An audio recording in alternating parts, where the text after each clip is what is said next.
Hey guys, it's Tyler from Seastick. I'm going to continue my Let's Play of Pokemon White version right now.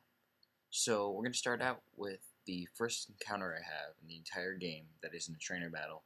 It's with the Patrat that I'm going to catch for the Pokemon catching contest that you hold with your friends just to kill time, basically. So thanks to the magic of my epic video editing, check this out. Practically a one-hit kill right there. One-hit kill. There we go. Let me get my letters right. So yeah, I bet you didn't even notice that. If I hadn't said it, you wouldn't even know, man. Play this without the audio, and it'll look sweet. So this is my first capture of the entire game. I'm gonna catch this Patrat. He's an adorable looking guy. Look at him with his big, swollen, evil looking eyes and his scary little poofy tail. Um, he's absolutely terrifying, actually. Like, look at him. Here he comes again. I'm terrified, mortified. So I'm gonna give him a nickname, and look at those eyes. They're all red and scratchy looking, so I'm gonna call him Visine. And we're gonna continue to our second encounter now, which is with a Lillipup. So let's get into the battle, and check this out. I'm gonna edit it again, and no, it's nowhere near as seamless as the first one, but it's not too bad. I didn't want to take a bunch of time with you guys having to watch battle after battle. I actually run into another Patrat after this, and I just get rid of the entire battle completely because it was boring and long. So, thanks to the magic of video editing again, it's another almost one-hit kill, and I'll throw a Pokeball at it, and I think I named this one Wheelie because of a joke I made in a podcast that we do. So, here we go, we catch him, and now we just wait for the Pokeball to shake a little, and we catch him.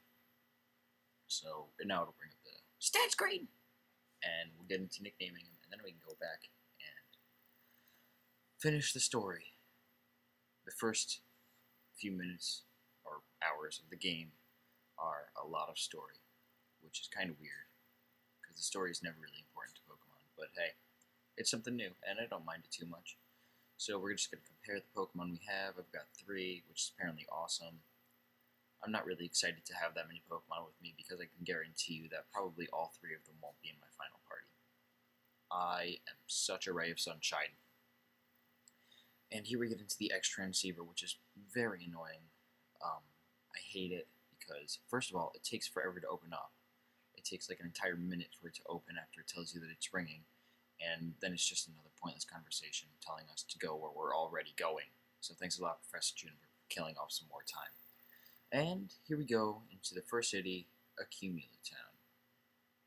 So we go over to Professor Juniper, who wants to show us how to work the Pokemon Center because you're too dumb to figure it out for yourself. I hope you're proud of yourself because I'm not. So we go into the building, and this is just a general tutorial of how some of the game mechanics work, like the Pokemon, the Pokemart and the Pokemon Center. Bianca has to make things even longer by jumping into our conversation and into our tutorial. So this is just how Pokemon Center works. Give them your Pokemon, and they heal them for free.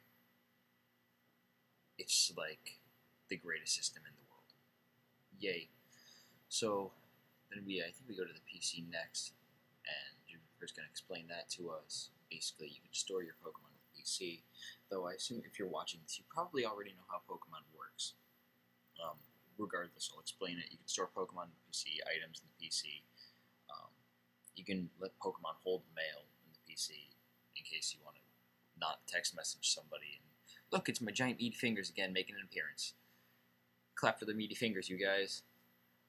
So we're getting into the PC now, and we're talking about the mysterious person who always makes a storage system that you never really know until like halfway through the game. And now we're at the Mart part. I'm like a poetic lyricist. You can buy items at the Mart, Pokeballs, potions, all that good stuff. And then Bianca won't let you leave until you finish talking. And here we go into more of the story. And something's going on in the plaza. Well, I better check it out.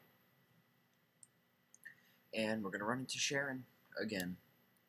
Come here a second while you're already standing there. And this guy, he walks out. His name is Getsis, and he's with Team Plasma.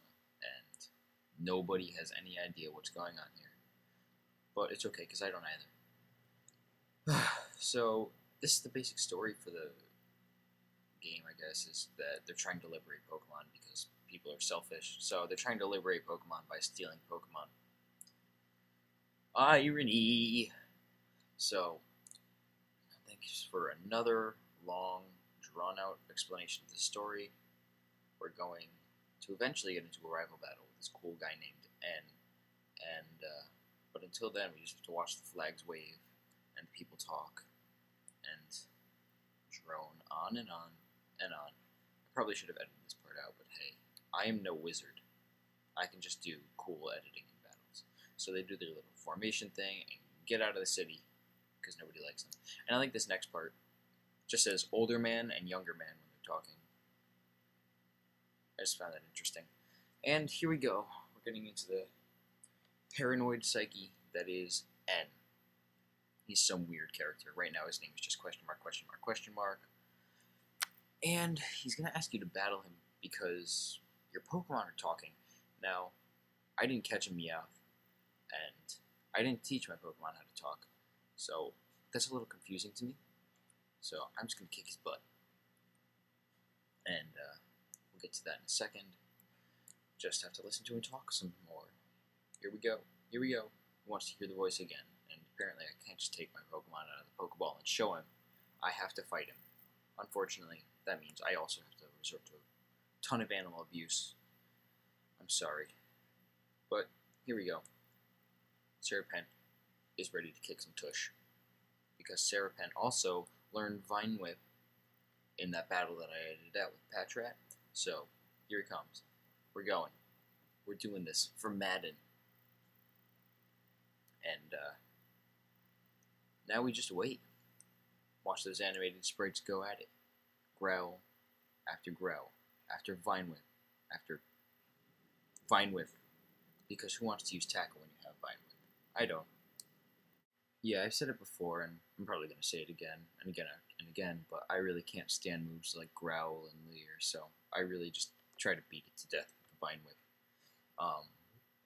In fact, I usually just get rid of those moves, because if you can't beat something to death with your fists, or Vine Whips, or giant back shell cannon things, I got news for you, because you really don't deserve to win.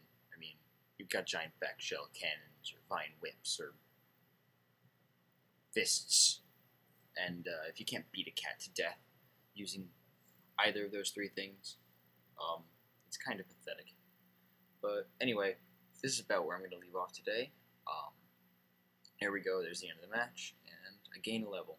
So be proud of my little Serapen. As always, thank you for watching, and I'll put up our information for the site and the forums and the podcast right now.